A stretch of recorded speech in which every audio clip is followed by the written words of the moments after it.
Are you able to do whatever you want with your face, your voice, your body, your imagination in any combination right now? If the answer is no, then this begs the question, why not? So number one, diagnose. Number two, expand that range so you never, this is big too, so you never have to approach those limits in actual conversation. You never need to approach the limits. Just because you can make your face contort like Jim Carrey doesn't mean you're going to do that necessarily to other people. You could. You don't have to. You never approach the limits, they never see you sweat. We talk a lot about getting mentors and stuff like that. I walk the walk. I spent because I just did taxes, I know the exact number. I spent $23,000 on personal mentoring last year on a variety of different areas. And one thing that I've been taking for many years is vocal coaching because, I am a karaoke addict. I did win several competitions. I was the karaoke champion of San Francisco, which is something that sounds much cooler in my mind before I say it out loud. But, it was a thing. One of the judges, there were 3 judges, American Idol style. One of them was a puppet of some sort, or a Muppet or a puppet. The prize was $23.50. And I did not collect the prize because by the time that the winner was announced, I had already left to go huff whippets.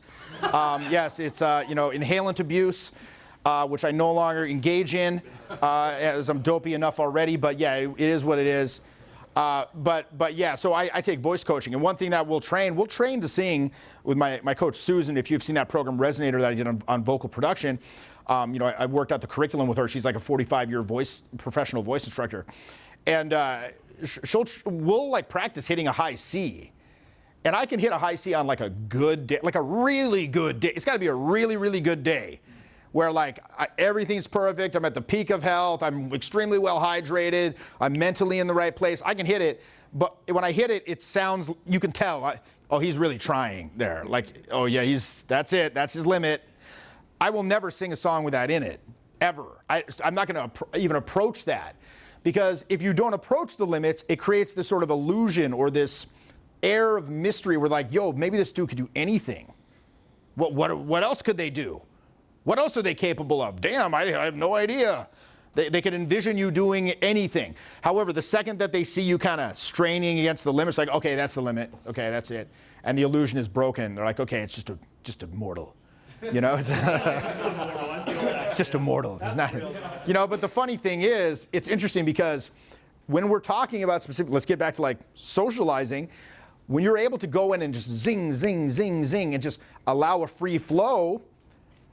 And again, getting back to what stifling is, basically, you're about to go up. You're about to introduce yourself to somebody, and you're like, I'm going to have to behave in a way that is a little bit different than I'm accustomed to, and it's triggering possible, anxiety triggers around social humiliation.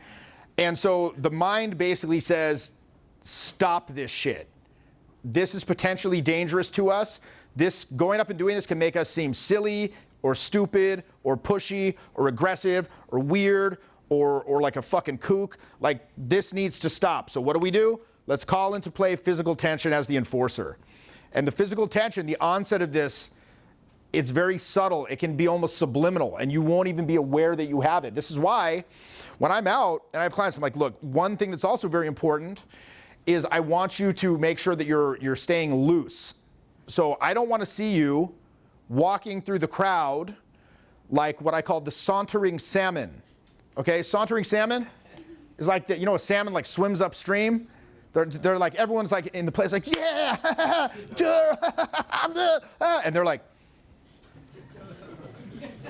they're kind of like bobbing around, like they look like they've been photoshopped into the scene, or like Microsoft Paint. Yeah, they look like they've been put in, and they look very like they're purposeless. They don't know where they're going. The movements lack purpose. There's lacking, and so for lack of a better term, so they're just kind of derping around, and they're very stiff. So if you see me out, and it's kind of funny too, because when I'm up here, I have a bit of a more brusque persona, I think, than when I'm like out. Like if you see me up here, I'm kind of like, all right, this is what's going on, and here's the information, right? But out there, I'll just be like, like I always have some stupid smile on my face. I'm probably like laughing maniacally, like singing some, whipping him in the dick with like a weird headband. Yeah, just the tip, like snapping it, throwing shit around, like saying bizarre, very bizarre things to people, like, you know, it's more whimsical. Yeah. It's a lot more fun and whimsical, because I know, I've discovered from experience, people tend to resonate with that when they're out. So I'll be like running around, laughing, singing, doing all this stuff, but most importantly, I'm always kind of like tapping my foot to the beat of the music that's playing in the environment, if there is music. You know, I'm just kind of like, why? As a conscious way to fend off the encroaching, creeping tension that has a tendency to come in there. Look, I'm not some like perfect demigod at this shit. Okay, I'm really, really good because I've been practicing this almost 24/7 for 20 years. You don't practice anything for 20 years and like eat, breathe, sleep it and not get fucking competent at it. But interesting thing about anxiety triggers, once they're established, this is our best neurological understanding. Once those triggers are like laid into the amygdala, they are indelible insofar as we can tell, right? They are there forever. They are there forever. Now, evolutionarily, this is probably a great feature that we can always remember when you put your hand on the stove and it burned you, and never do that. You'll always have a fear of putting your hand in a fire. You will always have a fear of that. That's great. However, this particular fear, social humiliation equals death, at least in this day, and we can argue whether that's an evolutionary, you know, a more instinctual anxiety trigger, which it may very well be, given the fact that, you know, we're not like very strong animals. You know, like weather makes us die. Yeah. It's pretty fucking lame, right? Like, the weather makes me die. Like, oh, it's cold, it's raining, I'm dead. It's like, no, you need a tribe. You know, you need to like have some sort of group that's going to put various structures in place and things. So yeah, we could argue there's probably somewhat instinctual. It's probably learned. You know, when you went up to your crush in 4th grade and said, "Betty, I like you," and like somebody pulled your pants down and then just slapped you, and you're like, "There," and then yeah, it's like, okay, so or whatever, right? But these are indelible. We can change our relationship with these triggers. The fear will always be there. It will always. It's not like you're magically going to wake up. And that's not going to happen anymore, but you change your relationship with that uncertainty. And you come to an understanding that not everyone has to like you. That, for me, it sounds very simple, but that was a huge epiphany for me. Believe it or not, some people don't like me. Some people fucking hate me. You know, these people, I don't agree with their assessment necessarily, but they're welcome to their opinion. You know, but more realistically, when I go up, like some people just think I'm weird, and they're right. You know, like I'm saying unusual things, you know, behaving in an unusual manner. But some people think, wow, this is hilarious. This is awesome. I'm not going around trying to find 10 people that think I'm kind of okay. You understand? I'm trying to find the one person that thinks, oh, dude, this guy's fucking awesome. Fucking awesome. Yeah. And then we're going to be BFF. And that's going to be a very, very powerful connection. You ever been out with like, to a party with a friend of yours, like, come to this party, it's gonna be sick, and that friend knows everyone there, and you will just know your friend, and as long as you're with your friend and they introduce you to people, you're fine. But then the friend's like, oh, hey, I see so-and-so, I'll be right back, and then they just fuck off, and you're just kind of like, duh, right? So let's say you're in that situation. Are you gonna be able to go up and make it happen, right? So, again, what is the pattern? Your brain's going to say, this is potentially dangerous, call physical attention to play. Now, if you're unaware, you're just going to be standing there like this. Durr. Like I used to go out in the late 90s and early 2000s to the club, and I didn't even know what the hell I was doing. I just said, let's go to the club. I guess that's what people do, right? You know, I'm like 21 years old, and I'm like, okay. And I just stand there and be like, this is great.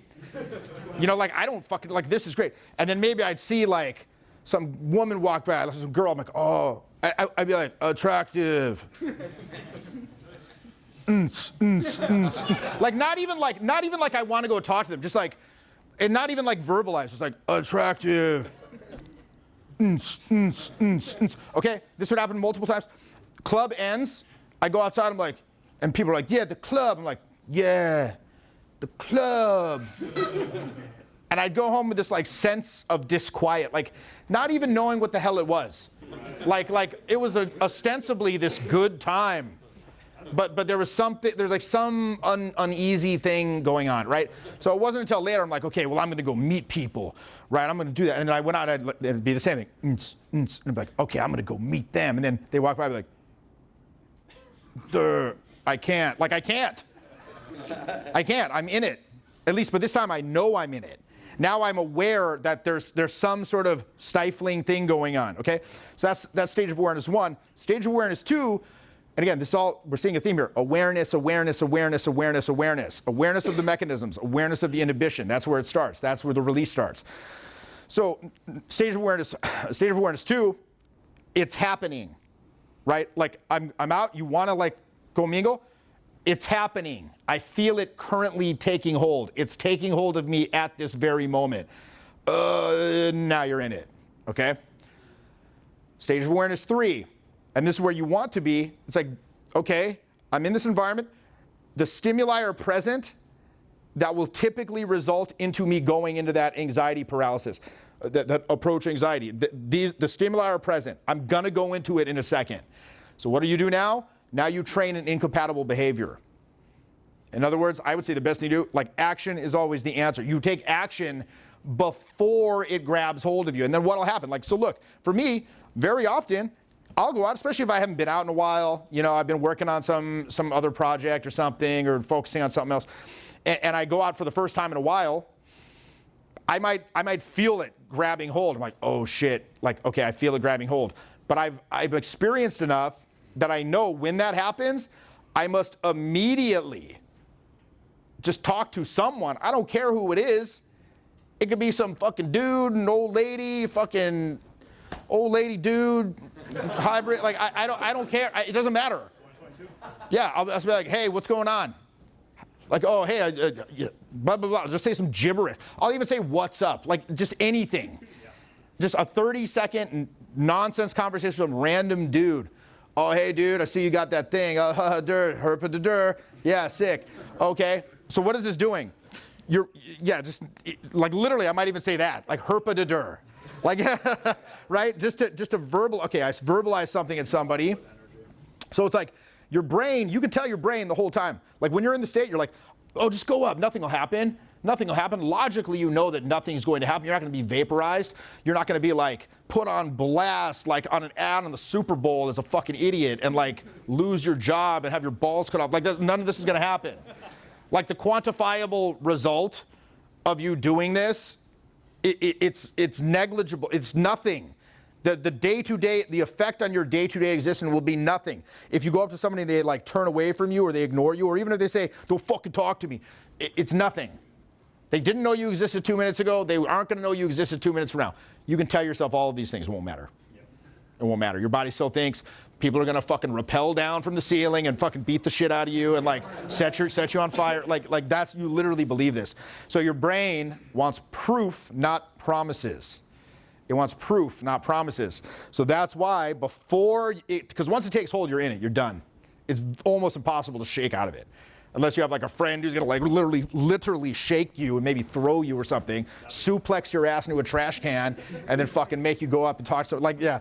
But aside from that, you're not getting out of it. It's highly unlikely. So, you know, but so like I'll start feeling, okay, here it comes. It's like, no, boom, talk. Usually after the first one, like it just takes me one, maybe two, to be like, oh yeah, right. I'm fucking hilarious and awesome. Like, what the hell was I thinking? Time to terrorize, and then it's just like, and then it just becomes me just like going off. Yeah, terrorizing. You know, it's funny. I remember one time I went to like Minneapolis, and I was like, damn, this place kind of sucks. It's like, wow, Prince is from here. I went to the Prince thing, First Avenue or whatever, and that was about it. And then a dude pulled a gun on me. I was like, well, I pulled it on a student actually. Like, so he's like, that dude pulled a gun on me. Like, what happened? He's like, I went out over there, I started talking to them, and they went like this, and he had a gun. He's like, what should I do? I'm like, leave. Stop talking to him. Leave. Wow. Who would have thunk? Right? But anyway, so I text Owen, I'm like, dude, this place kind of sucks. And he's like, you know what? It's just another place to terrorize. And I was like, yeah, that's a good idea. That's a good way of looking at it, rather. So you give your brain the proof, and then you're golden, right? 9 times out of 10, you know, if you just give your brain that proof. We're very free how we can jump from topic to topic, because obviously you're out of your goddamn mind. We don't really put a lot of pressure on ourselves. Kilroy! Yeah, this is not the new method. Right. In fact, the less sense it makes, the better. La la la la, la la la la, la la la la. Very, very good. La la, Very, very good. la la, la la, la la, la. Very, very good. How you doing, boys? Anybody here want to suck? Hey!